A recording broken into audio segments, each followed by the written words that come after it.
In the blistering heat of the 1874 Arizona Territory, a captive schoolteacher dared to cross a line drawn in the sand by the most feared warrior in the Dragoon Mountains. But what began as a desperate escape became a dangerous alliance against a corrupt army. This is the story of Chloe and the chief who stole her loyalty. The dust of the Dragoon Mountains tasted of iron and ancient heat. Chloe Dunleavy spat it from her lips, her eyes fixed on the ridge of jagged rocks 500 yards away. That was the boundary. Beyond that ridge lay the scrubland that led down to the valley, to the stage road, and eventually to Fort Bowie.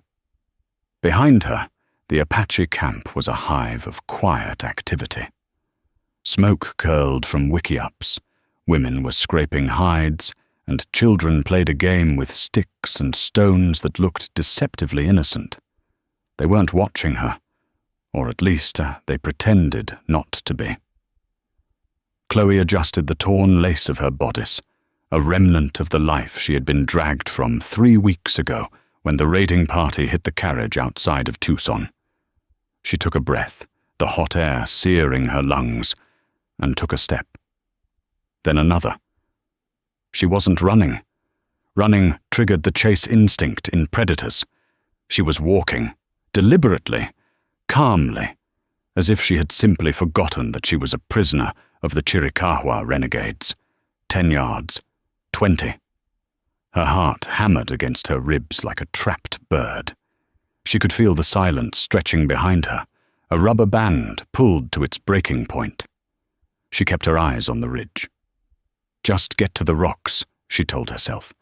If I make the rocks, I can hide until nightfall. She didn't hear him approach. The Apaches moved across the earth like shadows, making less noise than the wind through the sagebrush. One moment, she was walking toward freedom. The next, a hand clamped around her upper arm. It wasn't a violent grab, but it was immovable, like being caught by the root of an oak tree. Chloe gasped and spun around, coming face to chest with Noah. He was tall, taller than most of the men in the band, with a face that looked as though it had been carved from the red sandstone of the canyon. A scar ran through his left eyebrow, interrupting a gaze that was dark, intelligent, and currently blazing with cold fury. He didn't look like the savages described in the penny dreadfuls her father used to read. He looked like a king whose borders had been insulted. He didn't shout. He didn't strike her. He simply held her arm, his grip tightening just enough to stop the blood flow. "I told you," Noah said, his voice a low rumble that vibrated in her bones. His English was accented but perfectly clear, learned from years of trading and skirmishing with the army scouts. "You do not leave the circle of the fires. I am not one of your women, Noah," Chloe snapped, fear making her voice sharp. She tried to yank her arm away, but he didn't budge. "I am a citizen of the United States. My father is Dr. Elias Dunleavy. The army will burn these mountains to ash to find me." Noah pulled her a step closer, forcing her to look up at him. The smell of wood smoke, leather, and sweat overwhelmed her. "The army," Noah said, a dark amusement curling his lip, "is led by Captain Silas Thorne. Do you think he comes for you, Chloe? Or does he come for the gold shipment that was on your stagecoach, the one he claimed we stole?" Chloe froze. The raid. She remembered the chaos, the gunfire. She remembered the strongbox being thrown into the ravine before the Apaches had even descended. "You lie," she whispered, though a seed of doubt had been planted. Captain Thorne was a man known for his brutality, not his honor. Noah released her arm abruptly, almost shoving her back toward the camp. He pointed a long, calloused finger at the ridge she had been aiming for. "Walk away again," he said. The air around them seemed to drop in temperature. "If you do that again," he said firmly, "you'll never be free." Chloe rubbed her arm where his fingers had left white marks that were slowly turning red. "Is that a threat?" You'll kill me." "No," Noah said. He stepped in, closing the distance until she had to tilt her head back to maintain eye contact. "I will tie you to the center post like a dog. You have walked freely because you are a healer, and my brother needs you. But if you try to run to the men who would kill us all, I will ensure you never walk without my permission again." He turned his back on her, a dismissal that stung more than a slap. "Go to the wiki-up. Nantan's fever is rising. If he dies, your value to this tribe dies with him." Chloe watched him walk away, his long black hair swaying against his back. She hated him. She hated his arrogance, his power, and the terrifying truth that he might be right about Captain Thorne. She looked back at the ridge, then down at her boots. With a noise of frustration, she turned and marched back toward the wiki-up where the wounded warrior lay. She was a prisoner, yes, but she was also a nurse, and for now, keeping Nantan alive was the only leverage she had left. Night in the Dragoon Mountains was not silent. It was a symphony of coyotes, crickets, and the crackle of the mesquite fires. Inside the wiki-up, the air was thick with the scent of sage and sickness. Nantan, Noah's younger brother, tossed on the buffalo robes, his skin slick with sweat. The bullet wound in his thigh, a gift from a cavalry scout, was angry and inflamed. Chloe knelt beside him, dipping a rag into a bowl of cool water mixed with willow bark. She dabbed his forehead, her movements efficient and gentle. "Easy," she murmured, pushing his hair back. "The fever will break." The flap of the wiki-up was swept aside, and Noah entered. He brought the cool night air with him, along with a tension that instantly filled the small space. He carried a bowl of stew, which he set down near the fire pit. He watched her for a long moment. Chloe could feel his eyes on her hands as she worked. "He sleeps?" Noah asked softly. The aggression from the afternoon was gone, replaced by the weary concern of a brother. "Fitfully," Chloe replied, not looking up. "The infection is deep. I need to lance it again tomorrow. But I need cleaner water. The water from the lower creek is muddy." "I will fetch water from the high spring at dawn," Noah said. He sat cross-legged on the other side of the fire, the orange glow illuminating the sharp angles of his face. "Eat. You have not eaten since you tried to run." Chloe hesitated, then took the bowl. It was rabbit stew, seasoned with wild onions. It was surprisingly good. She took a bite, realizing how ravenous she actually was. "Why do you keep me, Noah?" she asked, after a few minutes of silence. "You could trade me. Captain Thorne would pay a ransom."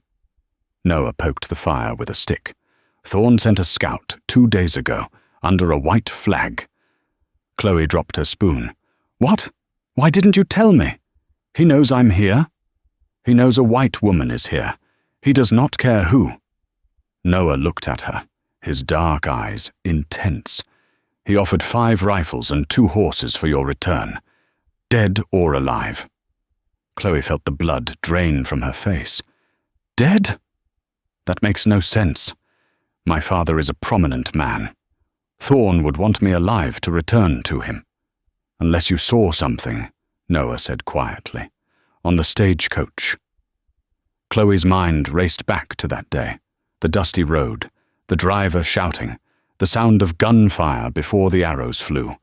She remembered looking out the window and seeing men in blue uniforms, not Apaches, stopping the coach first. She remembered the strong box being thrown into the ravine by the soldiers, not the driver. "The gold," she whispered. "The soldiers took the gold. They staged it to look like a raid." "And then my men arrived," Noah finished. "We heard the shooting. We came to fight the soldiers. We found you amidst the smoke. Thorne had to retreat, but he left you behind. Now, you are the only witness to his theft." The realization hit Chloe like a physical blow. If she went back to the army, Thorne wouldn't save her. He would silence her. "You knew," she accused him.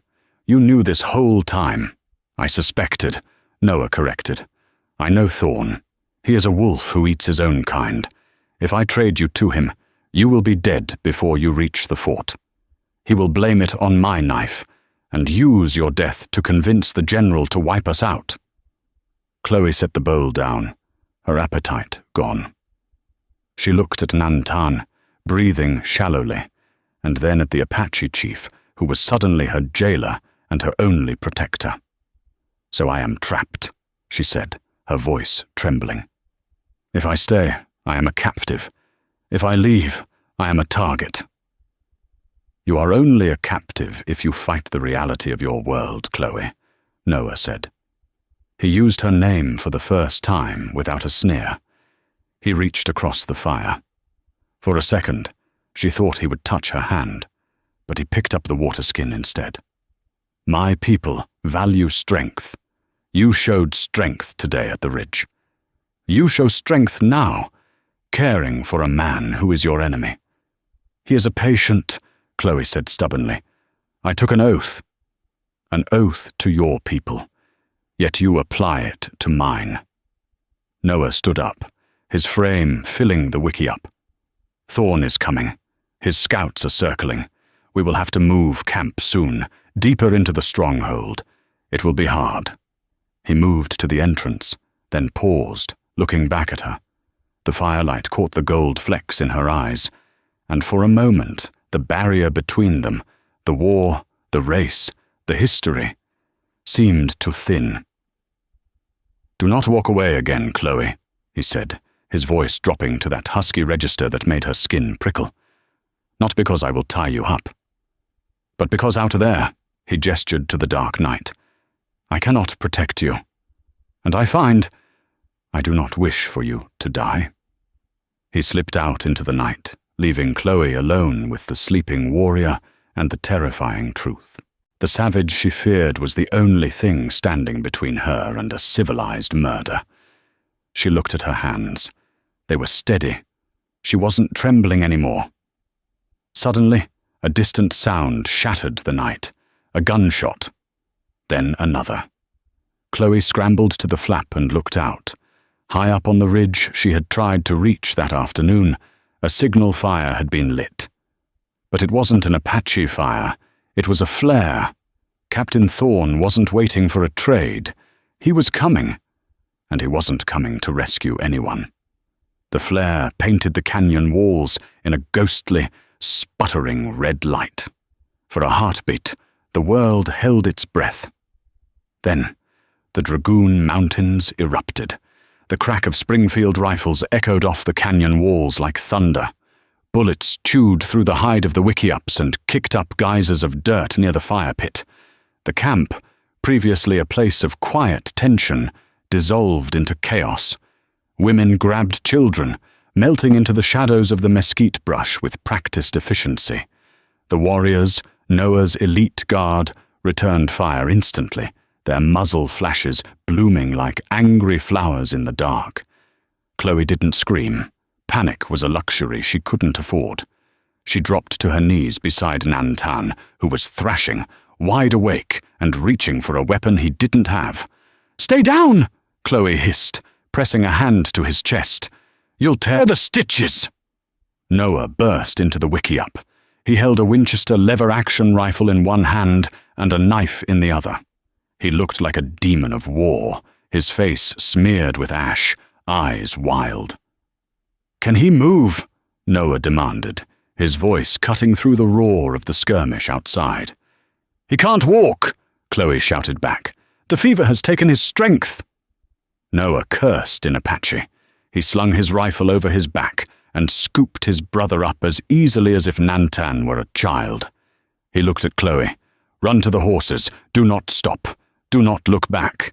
If the blue coats catch you, drop to the ground." "I'm not leaving you," Chloe yelled, surprising herself. Noah paused for a fraction of a second, a flicker of something unreadable in his eyes. "Then run with me." They burst out of the wickiup into the inferno. The cavalry had flanked the lower ridge. Men in blue uniforms were pouring down the slope, firing indiscriminately. Chloe saw a cooking pot shatter near her foot. She scrambled after Noah, her skirts heavy and snagging on the thorns of the chaparral. They reached the horse line.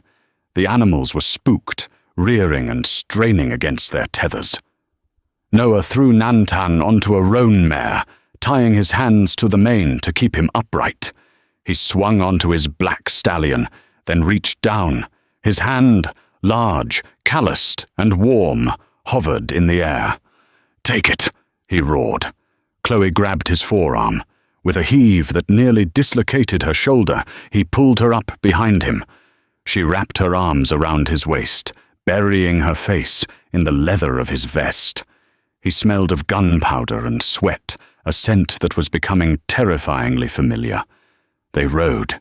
It was a ride straight into the mouth of hell. They scrambled up the narrow goat trails that led deeper into the stronghold, the hooves of the horses striking sparks against the granite. Behind them, the camp burned. Chloe looked back once and saw the silhouette of a man on a horse, watching the flames. Even at this distance, she recognized the rigid posture of Captain Silas Thorne. He wasn't directing a battle, he was overseeing an execution. They rode for an hour, putting miles of treacherous terrain between them and the soldiers. Finally, in a box canyon, hidden by towering spires of rock, Noah slowed the horses. He slid off and helped Nantan down, laying him on a bed of pine needles. The warrior was unconscious again. Noah checked the wound, then turned to Chloe. The moonlight filtered through the canyon, illuminating them in shades of silver and black. Noah was breathing hard, his chest heaving against his buckskin shirt. He looked at Chloe, really looked at her, searching for fear or betrayal. "You ran toward me," he said, his voice rough. "Why?" Chloe smoothed her hair, her hands shaking uncontrollably now that the adrenaline was fading. "Because the man down there burning your home is a monster, and because I trust you." The admission hung in the cool night air. Noah stepped closer. The danger of the chase had stripped away the barriers of captor and prisoner. They were just a man and a woman surviving the night. He reached out, his thumb tracing the line of soot on her cheek. "You are a strange woman, Chloe Dunleavy," he whispered. "You have the hands of a healer and the heart of a warrior."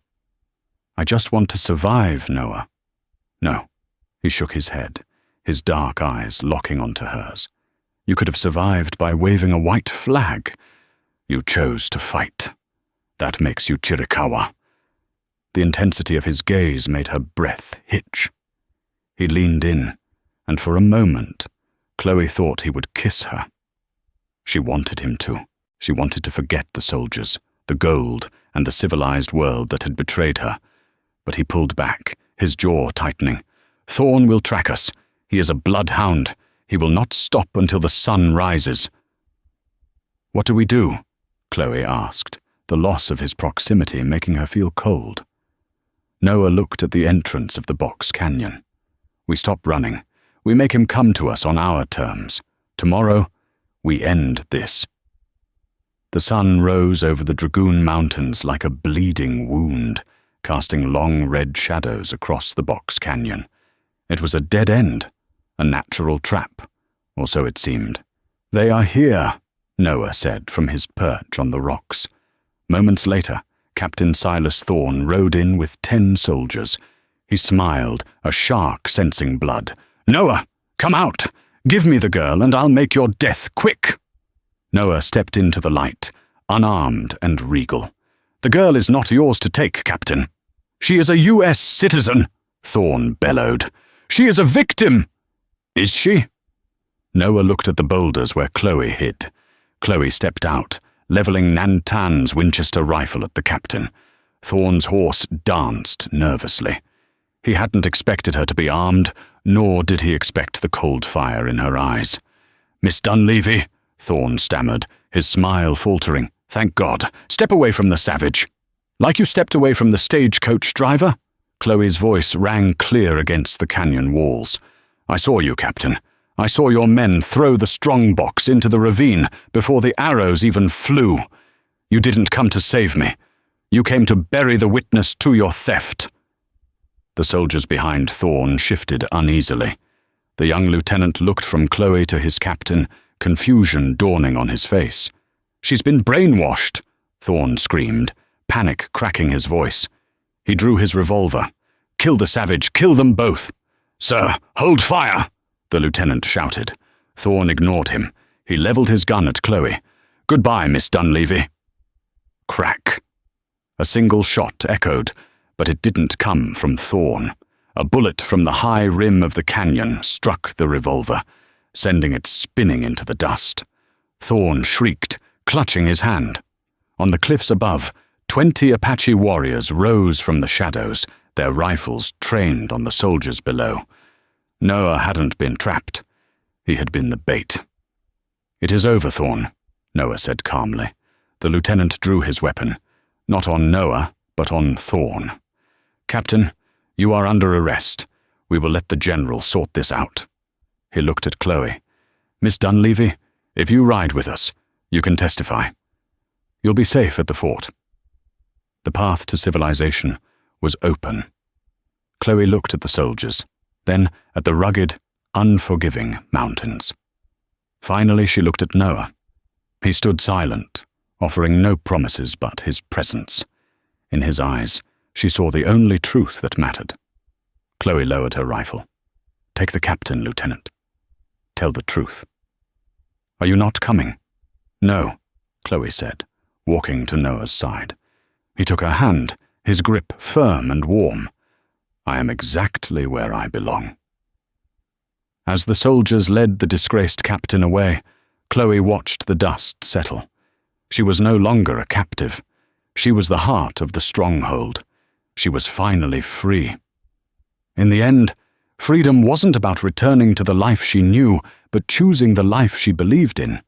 Chloe found her truth not in the safety of the fort, but in the dangerous, wild heart of the Apache chief who saw her strength. Love, after all, is the only true frontier left to conquer. Did Chloe make the right choice, staying in the mountains? Let me know in the comments below. If you enjoyed this story of forbidden love and wild justice, please smash that like button, share this video with a friend, and don't forget to subscribe and ring the bell so you never miss a story.